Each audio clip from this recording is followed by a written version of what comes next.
Okay.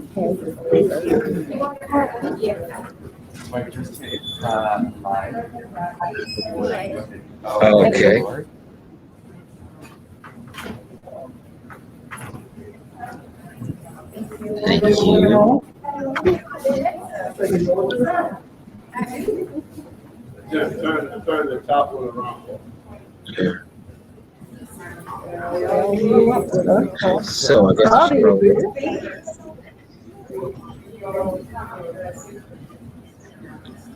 So Bear's gonna come do an intro. Okay. Hello everyone. Okay.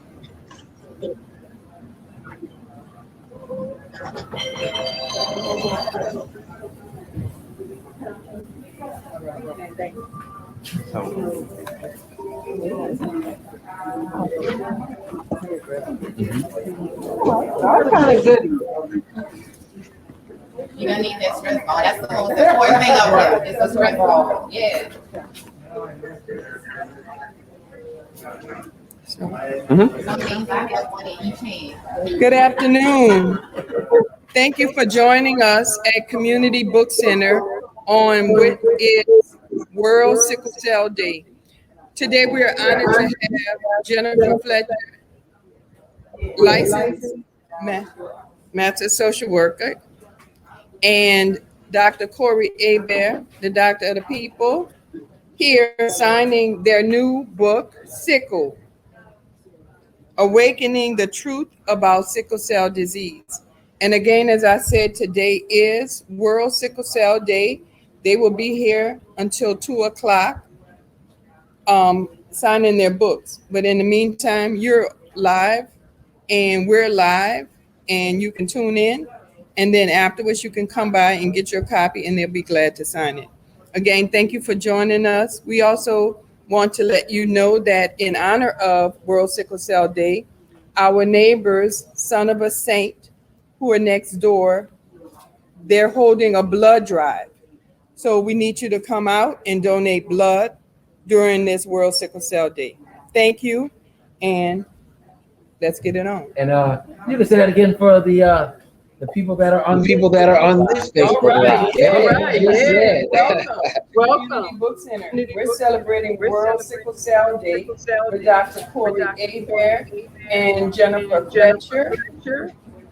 And we are here at Community Book Center promoting their new book, Sickle, Awakening the Truth About Sickle Cell Disease.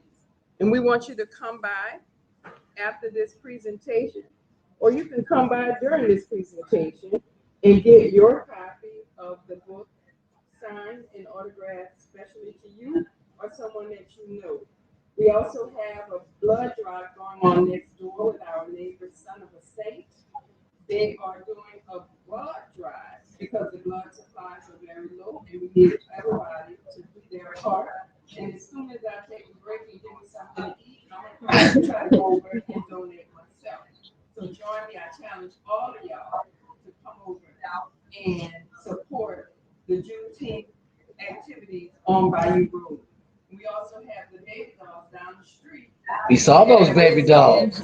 That's so right. We showing up and we showing out. So without any further ado, I turn it over to you. All right. Well, thank you. So this is an auspicious occasion. We have a literally a celebration because finally we get some type of credit for going through slavery.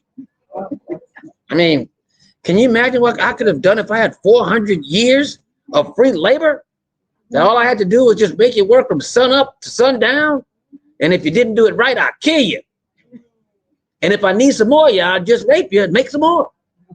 Think about that. Think about your business if you just had all that. So I guess that was pretty harsh opening. Not trying to be that way, but I guess I am.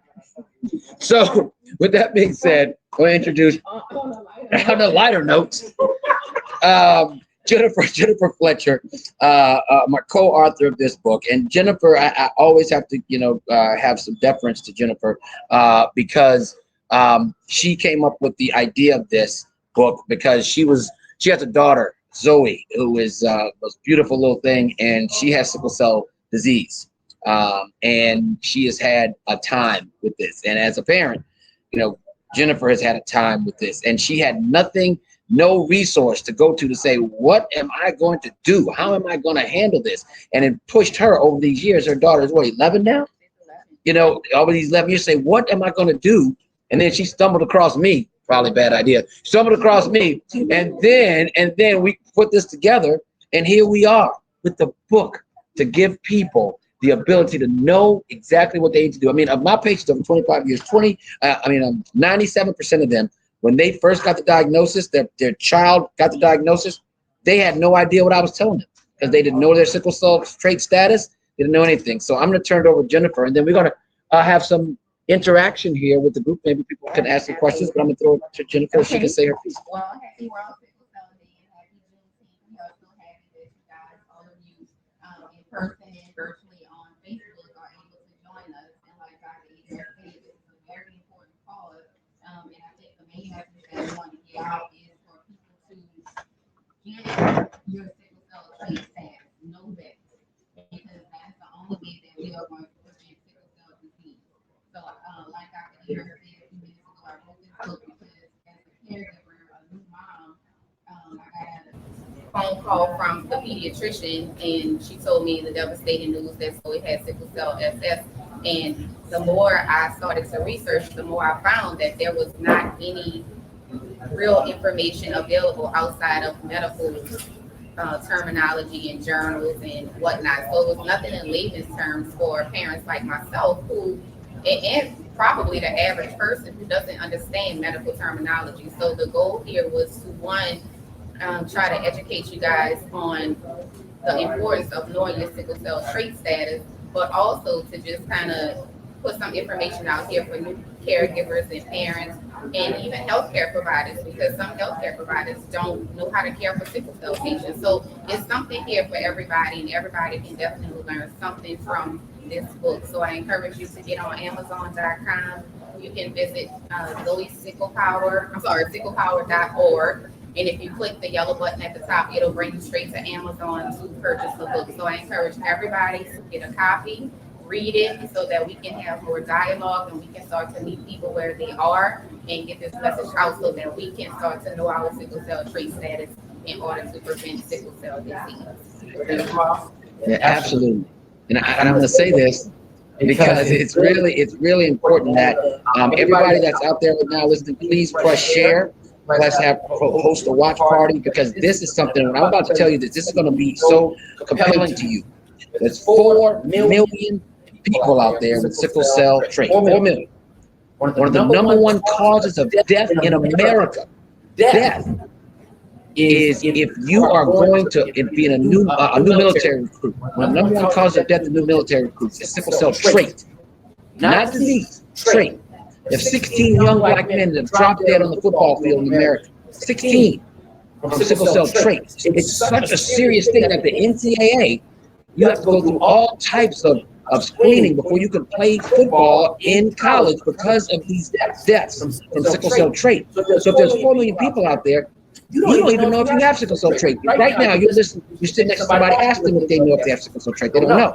But if you go into a hypoxic environment, meaning say you go in the mountains, you want to go take a hike. Let's just say you go skiing. Let's just say you go on an airplane that doesn't have a pressurized cabin, or a helicopter that doesn't have a pressurized cabin. Let's say you've never worked out before and you started working out really hard. You can actually precipitate a sickle cell crisis and die. So this is an emergency that people need to know their sickle cell trait status. So please press, have a watch party, share this right now, because we're going to answer some questions about this in the Q&A, because everybody needs to get this book, and not only for yourself, for your friends and family, because they need to understand the reality of this. If this was a disease that didn't affect black people, you know about it. But I'm telling you, this is the way that this is, and we have to kind of recognize this. We are on Juneteenth. This is all about celebrating blackness, celebrating the fact that we're still here. And if we have to celebrate that, and we still know that we're dying, and nobody's doing anything about it, we will have a full $100 million ad campaign. $100 million ad campaign on milk does a body good, which it don't. Okay? $100 million, but we can't have an ad campaign to say, get your sickle cell status. And the criminal part of it is that every person in America that's of childbearing years right now has got their sickle cell trait status already done. You don't even have to go get it. It's done at birth. How much of a criminal is that for us not to be able to know what the status is? All you gotta do is call your hospital where you were born, call the state. Everybody that's 40 years old and younger, most people even 50, but 40 years old and younger, your trait status has already been done, and you don't even know. We can no longer allow this to happen. We cannot. Jennifer, I'm on a soapbox. I'm short too, so I stand on a soapbox. So I make myself talk. But it doesn't really help. I don't know if I have anything to answer that. Yeah. You do, because what was it like, when you first, had to start dealing with your daughter and some of the things you didn't know about? What was the first emotion you felt? Well, I was scared. That was my first emotion. I was scared. I didn't know what I was in for. I had just finished my college career. I decided that I was going to have this baby, and I knew nothing about it. And then I find out, and you and I have had several conversations about how a parent is informed. We're emotional. We're new parents. We, postpartum, everything that comes with that. We're tired. We've been up all night crying baby, and so a lot of times when these conversations are being had, even when your baby has sickle cell disease, you're not processing. And so it took many months. So it had her first crisis about 8 months old, and she had dactylitis, and what that is it's also called hand-foot syndrome. And so their hands swell up and their feet swell up. And I can remember bringing her to the hospital, and she laid in this bed, and at this time we were living in Florida. And so I remember bringing her to the hospital, and she laid in this huge bed because it was an adult-sized gurney.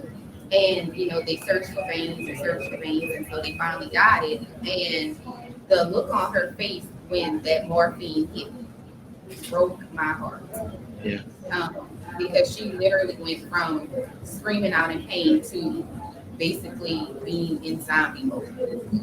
So for me, that very first experience was heartbreaking, and I was scared, and I was alone.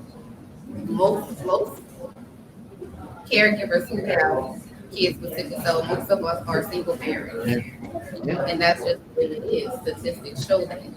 So to be in a hospital with a baby who does not want you to touch them, does not want to be comforted, and you just have to basically live this out-of-body experience on the side of a gurney and watch her go through the experience is definitely a mental transition at that. Yeah, I mean, and patients that I've talked to that I've had to give that news to, the things, the emotional part of this is just I mean, let's break down how this goes down. Every time your baby has a fever, you have to go to the hospital. And I don't mean just, you go to the ER. You have to go to the hospital. They have to give blood. They have to give antibiotics every time. I don't care if you're at a party. I don't care wherever you are. You have to go to the ER. Most of the time, you have to spend the night in the ER. What if you have a job? All this kind of stuff is it's unbelievable what you have to do. The amount of money that you have to spend on treatments. All the treatments that you have to give. You have a baby, so that means your baby's getting stuck with needles all the time, and then having to be on all these medicines. And the baby has bone pain, acute chest syndrome, which is pneumonia. All these things. Now I'm gonna tell you, Zoe is a straight A student too. She's been through all that, and so this disease will make you strong. But the issue is that why are we still fighting this fight 100 years later? Why? And that is something that we can no longer do. We cannot, as black people, sit around as a community and let this happen because it's out of control. It's out of control. Because and I'm going to be very clear about this, because there are going to be some people out there. It's like, well, what, two people that have sickle cell trait get together and they have a baby? Okay. Well, what are you saying? If we know all our sickle trait status, and what if I fall in love with somebody that has sickle cell trait? You want us not to procreate? I want you to do whatever the hell you want to do, but I want you to understand what is going to happen. And there are going to be people that say, I have sickle cell disease. I have sickle cell disease. She has sickle cell disease. We want to have a baby. I understand that.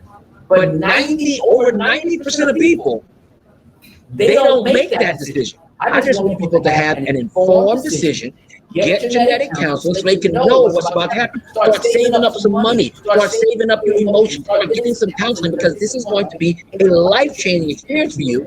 I want you to do it if you want to do it, but I don't want you to be thrust into it because you didn't know. That is what is criminal, and that's what we can no longer have. Zoe now is 11. Tell about her. What does she do? What's her stuff? What's her deal? She's TikTok. Zoe's TikTok. So I'm giving her one of these dances, you know. I don't know how to do that. Obviously.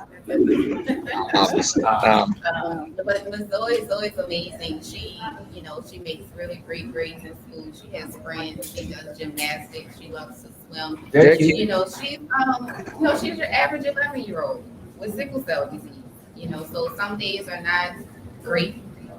So she has some moments, but when she is done with it, she's very resilient. So she will come back with a vengeance, and she's ready to get back to it. So, like Dr. Hebert said, it definitely makes you strong, and not just the warrior. It doesn't just make the patient strong; it makes the caregivers and the support system strong. Because, I, by the grace of God, have a great support system, but not everybody has that. I have my mom, my dad, my aunts, my uncles, my brothers, friends, co-workers sometimes, whatever it takes, but not everybody has that village. Yeah. And so Dr. Hebert was right on when he said that, you need to make an informed decision, because you will be stressed out financially, emotionally, mentally, and you will be drained. Yeah. So look at this. We're getting questions everywhere. Look, this is my son has SC. Just found out my husband has the trait. By the help of Dr. Hebert, I had to go through 2 doctors until I figured it out. Wow, never knew that the trait could be deadly. Thanks for sharing. All this stuff is why you have to deal with this. You cannot run from this as a group. Now, when we the specifics of some of these things that the illness, let's talk about some of the symptoms. Because right now, we're scaring the hell out of people. We're scaring people out there. And you know what? The 2 things that make people change, it's fear and money. You can say whatever the hell you want to say. Fear and money. If you smoke cigarettes and I tell you you're going to die right now, you'll stop. You'll stop. If I tell you that I'll give you $1 million right now, you're going to smoke those cigarettes, you'll stop. Okay? So I'm not trying to scare you. I'm giving you the reality that if you're sitting at home right now and you do not know your sickle cell status, you better not start looking out till you figure it out. You better not go on a ski trip, because what will happen, and see, let's talk about the pathophysiology here.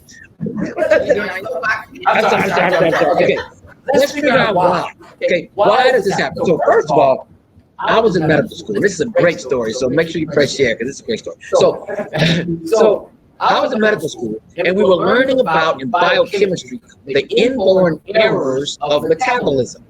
Okay, talking about all these diseases that you have to learn about as a doctor, right? And then they started talking about sickle cell. And then they started explaining that sickle cell is a genetic disease, okay? But the genetic disease originated in Africa because we had a big problem with malaria in Africa. So the people that had sickle cell trait or sickle cell disease, what happens is your red blood cell turns into the shape of a sickle, okay? Like a crescent-shaped moon, okay? And what happens is you don't have enough oxygen in your blood so that the malaria parasite cannot replicate inside of you, so you don't die from malaria. So this was not a disease that came about. This was a protection so Africans could continue to live, okay? So then, but in the textbooks, and this guy was from Sweden, that teacher, he kept calling it an error. I said, well, didn't you just say that the people that had this didn't die, and this was evolved so that people would die from malaria? And he said, yes. I said, well, why are you calling it an error? He said, well, because why? And then he said, well, in Europe, I said, because the books were written in Europe. But if the books were written in Africa, then you have the error. And then I said, but guess what? The books were written in Africa. The books were written in Africa, bruh. You stole the books. You stole the books from the Library at Alexandria and took them to Greece and Rome. We invented all science. We invented all education. So all this nonsense about it being an error, it's not an error, okay? That's why I get very upset about this. It is an evolution for something that happened because we need to survive. And that's why we have to remember that. So we don't have to be ashamed of this because people are ashamed of it. Not ashamed and be ashamed of, right? So at this point, we are at a place where we know all that. So now what are we going to do about it? So what are some of the diseases or the side effects or some of the side effects of the medicines that she's had to take? Let's talk about the medicines you have to take. So initially we started out with about 11 medications. We had 11 medications. And how old is she? was 2 at that time. 2 years old. Yeah, 2. Yeah. I don't even remember the name of them. I remember a few was gabapentin, penicillin. Every day, right? Just remember, every day. Oxycodone. Did you said morphine every day? Think about that. Twice a day. Every day. Morphine, oxycodone, ibuprofen, Jadanu. We tried in Dari. So to name a few to give you an idea about how many, but it was 11.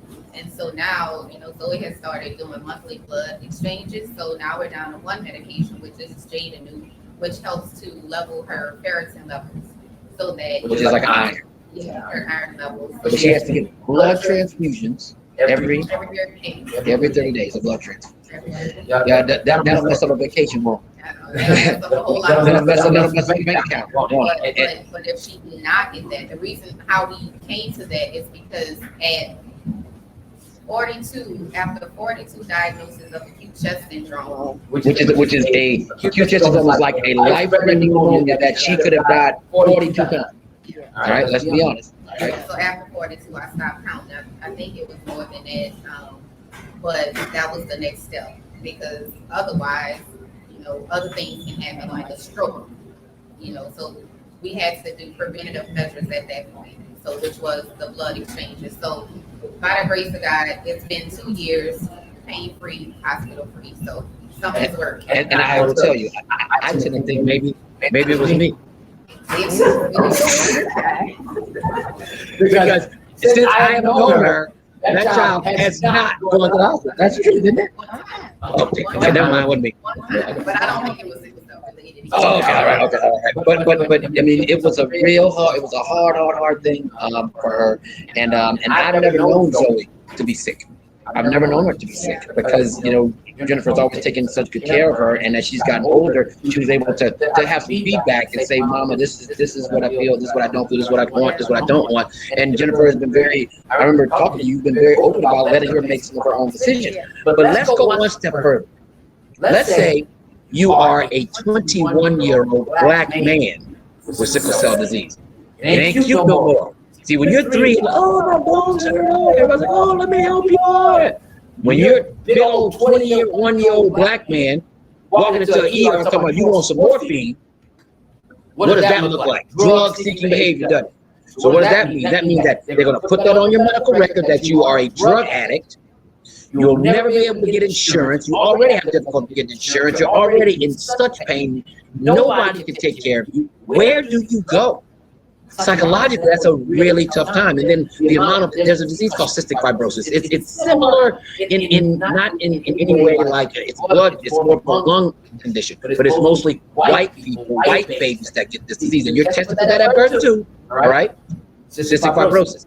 10 times the amount of research money goes to fix cystic fibrosis. 100 times the amount of money goes to the foundations and all the background to try to find a cure for cystic fibrosis. Why isn't that with sickle cell? Right? So we had somebody here that said there's a cure.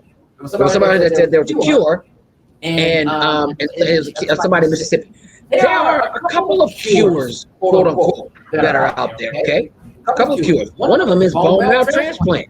Good luck with that. Okay? I mean, don't get me wrong. Hopefully one day we can just have a bone marrow transplant at the low price of $5 million for everybody. Okay? But just remember, you could die having a bone marrow transplant. We hope you won't. Okay? But you also have to take immunosuppressive medicine for the rest of your life. So it's not really a cure per se. I work with Be the Match, so this is no way to say that we should not. Well, this is a whole nother story. We should all get our tests to see if we can get in the bone marrow registry program for many diseases, including sickle cell. So one day, when it is very feasible for us to be able to have bone marrow transplant for everybody, we need to be able to be ready for that. Because if you have a disease and you need a bone marrow transplant and you're black, we ain't got nothing for you. Because black people don't go to get on the registry because we're scared to say, oh God, they might call. Because if you get called and you're a donor of the bone marrow, you're like, oh God, what is that going to be? Oh, that's going to hurt. I gotta, but the point is, we have to do this for ourselves. We quit asking other people to help us. We have to do this for ourselves. So there are some treatments out there, some quote unquote cures. But I think that the answer to this in the short term is prevention. Prevention. We know our trait status. So if you're in this state, you're in the state of Louisiana, which is also sometimes called the state of confusion. If you're in the state of Louisiana, you can go to the hospital that you were born in, or you can go to the state and find out what your status is, and that's the same across the country. Yeah. Yeah. And today, come on down. We have right now. This is another thing. We have a big blood shortage since COVID-19 because none of y'all went to get your breast exam, your mammogram, none of y'all got your prostate checked. Everybody's got chest pain, they're not going to the ER, they're scared to go COVID-19. So we have an increase in colon cancer death, heart attacks, strokes, breast cancer, because we didn't go out of the house to get our screenings, right? Which means we also didn't go out of the house to give any blood. So right now we have a huge blood shortage across the country. And guess who needs the blood? Patients with sickle cell. So anybody that's out here that's not black, that's listening, like, what does sickle cell have to do with me? What does sickle cell have to do with me? Just get sick and see you need to get some blood, and then what will happen? Then you need some blood, and sickle cell patients have to take a lot of this blood from the blood units because they have to get multiple blood transfusions. I mean, just look. Whenever people say look, that means you should never really pay attention to what they're about to say because it's about to be bad. But look, we have to remember that we are village. This is Juneteenth today. We are having a book signing on Juneteenth, which is World Sickle Cell Day. I was so happy when they said that World Sickle Cell Day, that Juneteenth was going to be June 19th forever, and it's going to be this big, celebration because we're going to piggyback the hell out of that all over the world today forever, because it's always going to be the sixth celebration, and we're never going to let this go without putting up a good fight. So I'm not sure how much time we have, but we're probably around up with 30 minutes. So yeah, anybody have any? Hey, what's up? Hi, Dan. Hey, look at you. How you doing? All right. Questions? We have some great folks here. We're gonna. Okay. Hand around. Okay. Question. So I played Division II softball in Wilmington, Delaware. Okay. And I got a full ride back in 2011. And there we actually, per NCAA regulation, we had to get sickle cell tested. That's right. And a lot of us were upset because a lot of the colored people were upset. And my peers that were not black were okay with it. And for us, we were just very confused because I didn't go to HBCU, but I did go to school in Wilmington, Delaware. And I am half Dominican and half Filipino, so I was very confused. My mom is a white Dominican. Okay. But I identify as Hispanic and Asian. Okay. So I was confused. Yeah, I understand that. That's a lot. I grew up in white upstate New York. Okay. Dutchess County. Okay. I don't know, heard of it? Is that by Saratoga Springs? No, Saratoga. Okay, all right, a little further. 2.5 hours. Wow. Okay, all right. So Poughkeepsie, New York is the hood where I grew up. Okay, all right. But so for sickle cell, we were very confused by that. And being a college collegiate athlete, I got a full ride to play. I played college softball. So I was good. I broke records in CACC. I went back to New York and I broke records there. But no one explained why we had to take That test. Okay. And they had the audacity to randomly drug test us, and they picked all of the black kids. Yeah. They thought were smoking weed. That's right. And that's not okay. Welcome to America. You know, that's what we do. But I can understand. So basically, she's saying, and thank you for your sharing. She was getting tested for something that she didn't even know about, and that's shame on us, because why don't we know about it? Why don't we know why we're getting tested? And the reason why we're getting tested is because black athletes, like I mentioned, black athletes were dropping dead on the field. Now, this is the interesting part. They don't drop dead while they're playing football. They drop dead during the conditioning. And the reason why they drop dead during the conditioning is because their hearts are being pushed. They're not taking breaks. They're not drinking water, not taking oxygen. They're being pushed and pushed and pushed. And then they have a crisis and then they die. So the NCAA has taken these measures so that won't happen. But there was an article, cover of the New York Times a couple of weeks ago, that talks about African-American men that are being pursued as criminals, get in custody, and then they die, and they put on their death certificate sickle cell trait. Okay, now, yes, they probably died of sickle cell trait, but that's not the reason why they precipitated the sickle cell crisis. They got excited because they thought they were going to die being chased by the police. So they died because of an issue that precipitated a sickle cell crisis because they had traits. So you can't say the trait killed them, the cop killed them.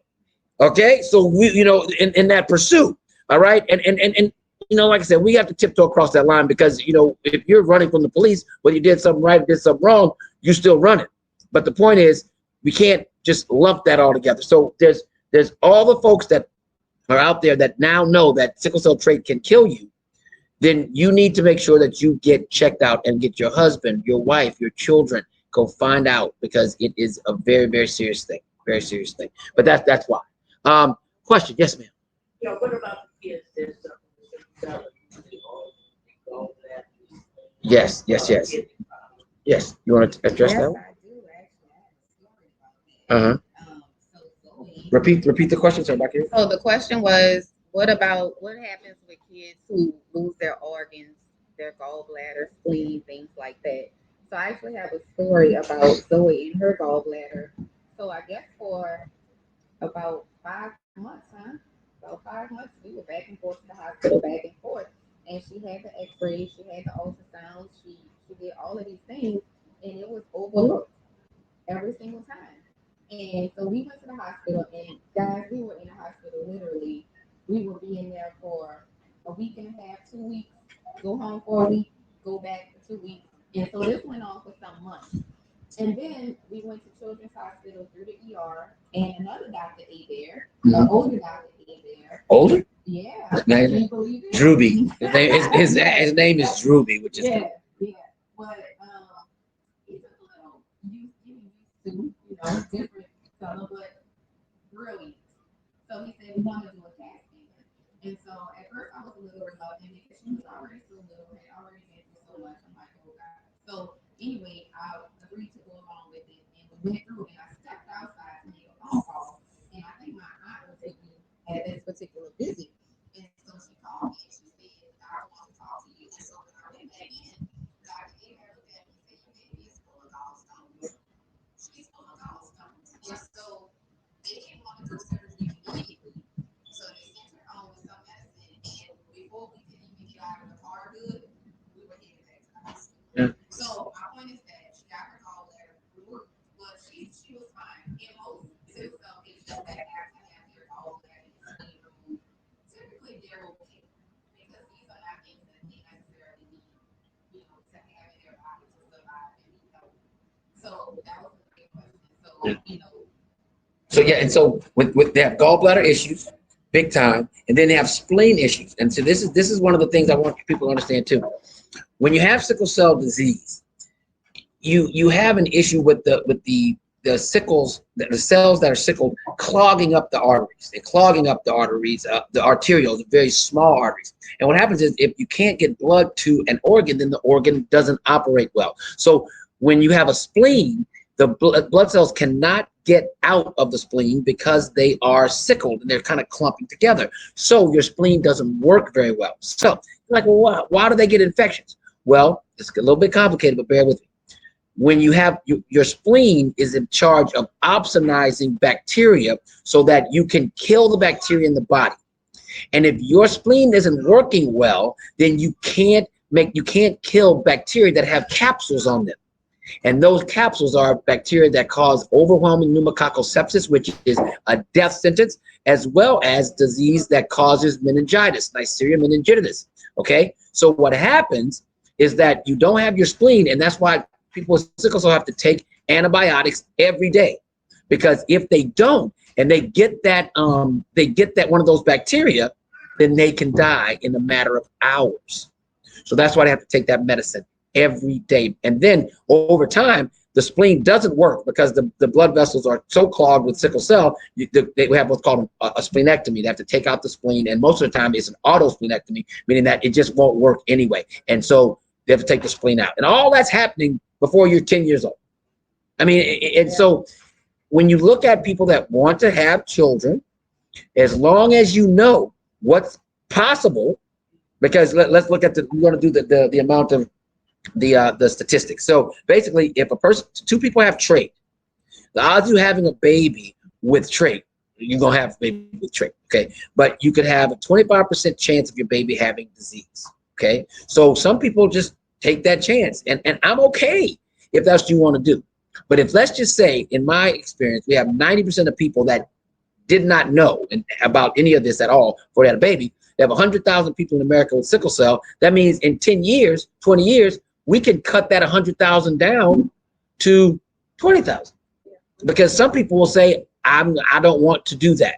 I'm going to be much more aware about my status. And that's all I want, because I do not want people to think that I'm saying don't have children if you have sickle cell with this other sickle cell patient. I'm not saying that. You just need to know. Knowledge is power when it comes to any medical disease. And I bet you didn't know about that before COVID-19. I bet you know now that knowledge is power. You got to know about stuff. So more questions? Yeah, and the caregivers, stress the fact that how they need to always be abreast of what's going on. Like your aunt. We would always do a diary and always get that notebook ready for when That's really important. something happens in somebody's Mhm. whoever the child is. Yeah. That's very important. That's very important. Yeah. So for my experience, I actually had my aunt and everybody involved to write down every single time a medicine was given, every single time her body signs were taken, every single thing when I wasn't there. Because as caregivers, we still have to be providers, which means that I still had to, I was in grad school at this particular time. So I had to go to class, I had to work a few hours a day because Zoe still needed a place when she got home from the hospital. So I needed that support system, and I still do, and I probably always will. Yeah. But it was also very important that they know the importance of what medication she's taking, when she's supposed to be taking, and how it's supposed to be given. Because at one time she was in the hospital, they actually overdosed her. Of course. So they gave her way too much Benadryl before her blood transfusion, and anyway, she was having seizure-like activity. So it's very important that you inform whoever, whether it is your aunt's uncle's parents, your school teachers, the principal, the school nurse, when they go to sleepovers, those parents need to know, everybody needs to know. So create a little plan, make some copies, send it with them, whatever you need to do. That's very, very, very important that other people know how to care for your child, and you are not available in case they have other responsibilities. Absolutely. I have one question here. Somebody says, that's Bree Mack. You're so right. I'm 59 years old and just found out last week that I have thalassemia. What the hell? All right. So what happens is that you might have an illness and they do some blood work on you and you find out you have beta thalassemia, which is a blood dyscrasia, the same kind of thing as sickle cell. More than likely, these people have come from Mediterranean area. But when we talk about Mediterranean, we're talking about Africa is Sicily. The lowest, most southern part of Italy is Africa. All right. So let's come to grips with that. Right. So the reality is that all people that are of Sicilian descent, all people of, of Southern Italian descent, you can have thalassemia and you're going to have the exact same issue. And I didn't realize this until I started working with some more sickle cell folks, that there are more people with sickle cell trait and sickle cell disease in Turkey, in Dubai, in the Middle East, all over, in Africa, obviously, than here. So your people that are out there that are your friends that are Middle Eastern descent, please talk to them and tell them they could be having pain and have no idea. And one good thing about this is that if you do have sickle cell trait and you notice that you start having some pain when you do a lot of exercise, there are things that you can do, some supplements you can take to make sure that you don't have a lot of these pain crises. So what other questions? Yeah, anybody else have any other questions? Look here, Gaynell Coleman said, that sickle cell crisis ain't no joke. My sister and I have sickle cell disease. There you go. It's real. Thanks for sharing. Thanks for caring. We love it. So many people are watching. I've lived with trait all of my life. I served in the military. I've not had any negative effects, but I know people who have the disease and have suffered greatly. Thank you for that. That was L.A. Dixon. So, folks, we're real here. And what we want you to know is that we'll kind of go ahead and wrap it up. If you want, anybody else have questions, statements? Anybody want to say anything? Beautiful, you don't want to say anything?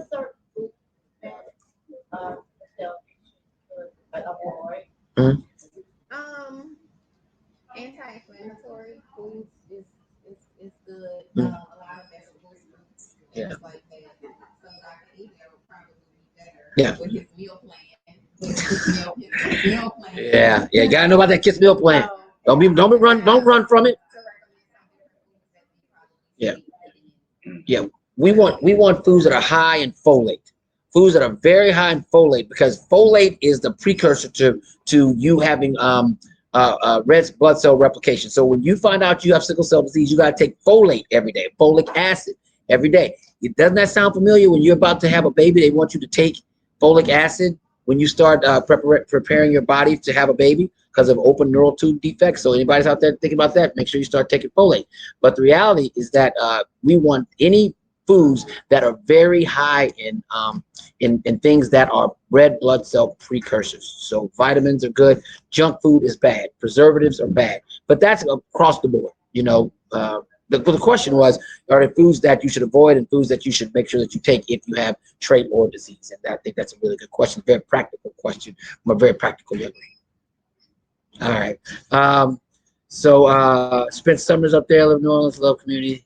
Oh, somebody says, Mark Winburn says, Spence Summers in New Orleans, love the community bookstore. Love where it's at. All right, there you go. They're far away. Yes. Yep. Mm.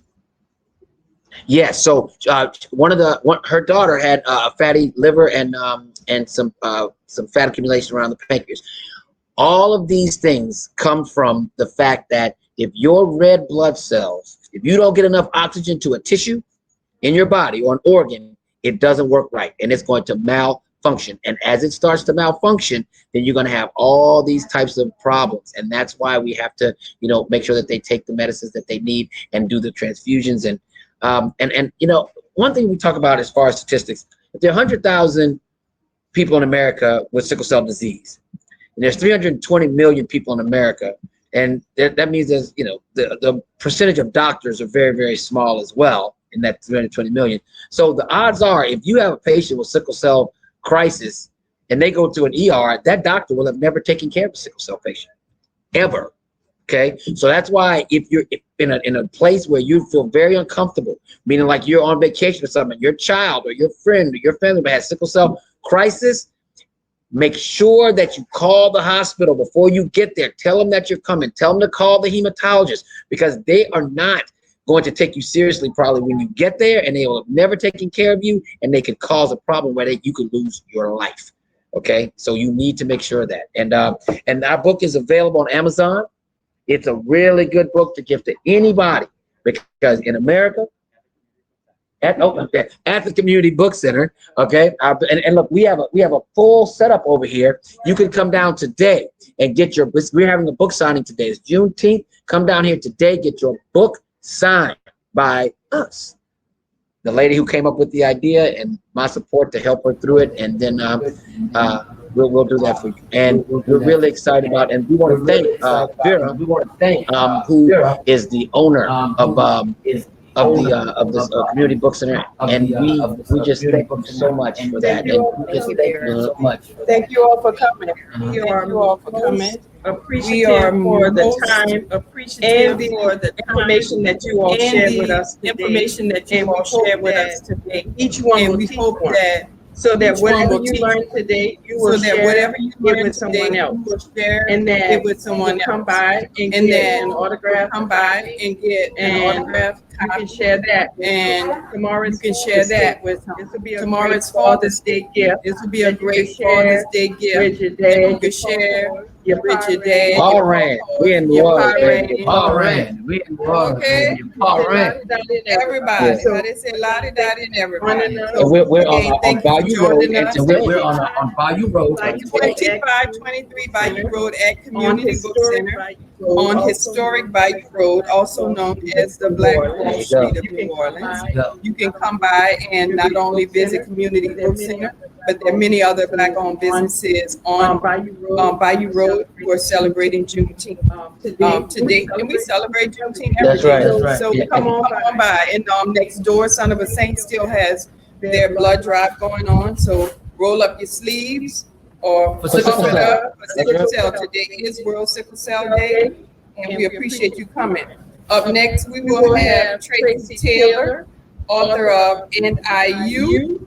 She will be here talking and discussing her new book and signing copies for you as well. So we celebrate Juneteenth and Pride all at the same time. And come on out there, because a lot of people have to come outside and eat and drink And let's give thanks for this beautiful break in the weather. Yeah, there you go. Let's give thanks. Glory, hallelujah. Thank you. Thank you. Join the crowd. Also, if you want to participate in other activities that Community Book Center sponsors, such as this, join the crowd at our Crowdcast platform. That's crowdcast.io /read CBC. And you can go to our Instagram or our Facebook and our website and get more information about that too. Thank you. Thank you.